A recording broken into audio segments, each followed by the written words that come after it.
So my topic is spirituality and the costs.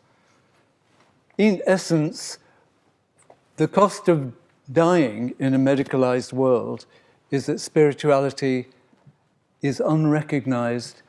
I want to say something about that. So I'm beginning with a conclusion, so you can wait with bated breath to hear it again at the end. I'm a gerontologist, so I'm going to be talking about spirituality in late life, because that's what I know about. And what I want to say is, for the first time in human history, people die when they're old in developed societies. And therefore, it's not inappropriate to do that. So what we know is that premature death has diminished rapidly over the last 100 years. So most people live to be old. A chart. What does it say? 84% of deaths are now people over 65. Well, we know 65 isn't old anymore, but it's a marker. And that 3/4 of all deaths are people over 75. So it's not inappropriate to be looking at late life spirituality in this context. Some of you may recognize these charts, which I use a lot, even though they've been around a long time. You see the different trajectories of dying. The one at the top relates to people with cancers, and it's a long, slow slope, and then a short period. The one I'm most interested in is the one at the bottom, which is called long dwindling dying. I don't want it for myself, but I won't be able to choose, and nor will you. Death in old age is different. It's different from the models of end-of-life care which have been offered to us by those who are most listened to in the public debates, because their experience is derived from the hospice movement in cancer. Cancer is declining as a cause of death. Long, dwindling dying is what's replacing it, and that includes dementia. So these circumstances are new experiences in the collective sense, and society is ill prepared for them. Reminiscence in the face of finitude is not new, of course. But many people now don't have the vocabulary of spirituality that they may have acquired in earlier generations. Will people know how to deal with these issues if they are not or have not been part of faith communities where they will have at least become somewhat familiar? But profound anguish on the last lap of life could leave many in deep depression and unshared, what I've termed biographical pain. The sort of accompanying by non-judgmental chaplains or counsellors, trained or instructed laypersons, along with formal learning opportunities, will necessarily become an increasing requirement if epidemics of silent, distraught older people are to be avoided. That is, older people just don't talk about the troubles of their inner lives. Learning how to know and resolve your past life may well become a new zone of engagement with older people. This slide simply says what's at the bottom. Dementia is now the leading cause of death in old age. We need to take that on board. People with dementia also have spiritual needs. Spirituality is essentially about coming to terms with who we are as human beings. One important dimension of spirituality is the process of coming to terms with who you are and what you've done in your life as it comes to a close. The process of life review, given focus by the American psychiatrist of aging Robert Butler over 40 years ago, is essentially a spiritual enterprise. For those who have a religious faith, It's about encounters with God and measuring yourself against the templates of believers, of sacred texts, and the models provided by doctrine and practice.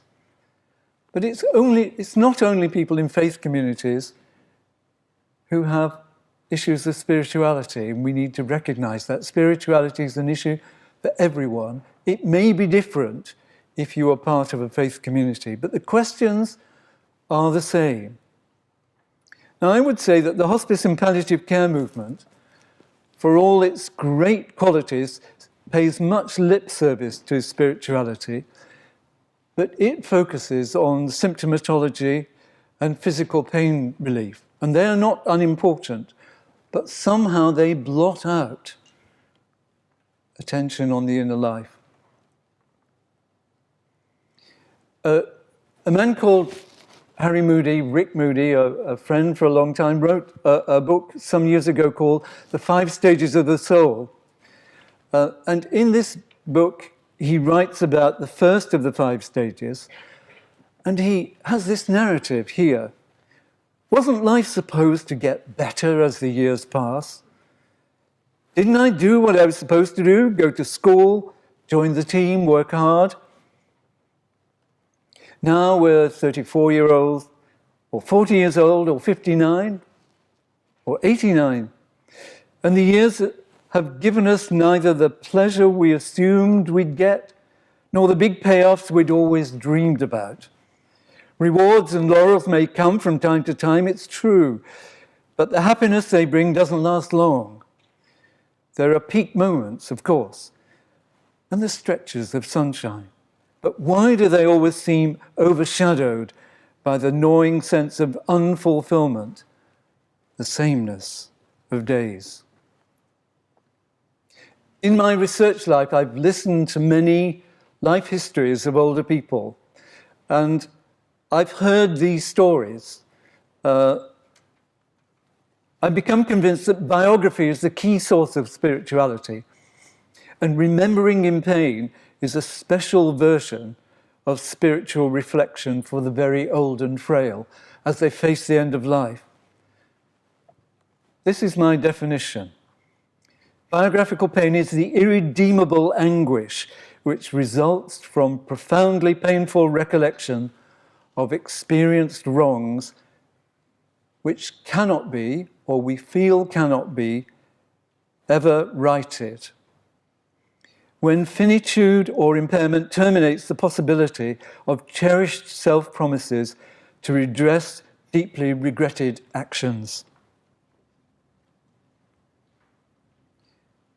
And in old age, and I've heard this many times, people ask the "have I been good enough?" questions. You may ask them yourself. Throughout our lives, things go wrong. Other people treat us badly, dishonestly, cheatingly, violently, unlovingly. Their actions blemish and distort our lives. Can we, and are we ready to forgive them? And then there are the shameful things that we've done. They live in our memories and tarnish our sense of wholeness. We feel guilt, and sometimes, indeed often, anger. Can we put right those wrongs? Can we find absolution? Can we do some good to mitigate the past ill deeds? Can we forgive ourselves? And for those many who want to ask the question, will God forgive us? So what do older people want and need to know about dying? Comfort, kindness, dignity, and thoughtful honesty, not those stories about you live forever. The great fear is to die in pain. Managing physical pain without losing sensibility. Managing spiritual and biographical pain is more difficult, but it's essential, even though we largely ignore it. Most of all, They want to go to their end believing that their lives have been of some worth, asking these questions. Have I been a good enough person? Don't tell me. Later, would my mother and father be proud of me? Especially women raise this question. And how will God judge me? So what do older people want and need to know about dying? Comfort, kindness, dignity, and thoughtful honesty. Last week we had a significant report from the Royal College of Physicians. I show this slide simply to say it didn't mention spirituality anywhere, though I'm ready to be corrected because I didn't read every word. Conclusions. Life review and biographical reflection intensify in late old age, often prompted by awareness of finitude, that death is not far away. Dying now predominantly occurs at later ages than ever before. So people have lived a lot of life. There is increasing evidence of the significance of spiritual preoccupation and reassessment of religious engagement. Changing patterns of comorbidities in the fourth age have altered the trajectories of dying, making painful and undignified long dwindling the predominant end of life's pathway. The spiritual and religious dimensions of late life deserve more attention from researchers as well as from healthcare practitioners. The inner lives of older people are just as important as maintaining their physical well-being. Many of us have read Atul Gawande's splendid book. And he writes, the waning days of our lives are given over to treatments that addle our brains and sap our bodies for a sliver's chance of benefit. And what if there are better approaches right in front of our eyes, waiting to be recognized? Thank you.